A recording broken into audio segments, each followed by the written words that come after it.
وجاءت سيارة فأرسلوا واردهم فأدلى دلوه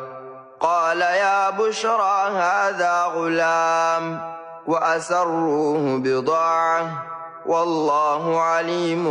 بما يعملون وشروه بثمن بخس دراهم معدودة وكانوا فيه من الزاهدين وقال الذي اشتراه من مصر لامرأته أكرمي مثواه عسى أن ينفعنا أو نتخذه ولدا وكذلك مكنا ليوسف في الأرض ولنعلمه من تأويل الأحاديث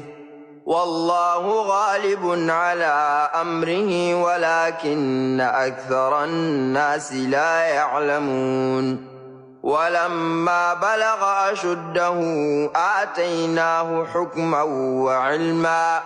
وكذلك نجزي المحسنين وراودته التي هو في بيتها عن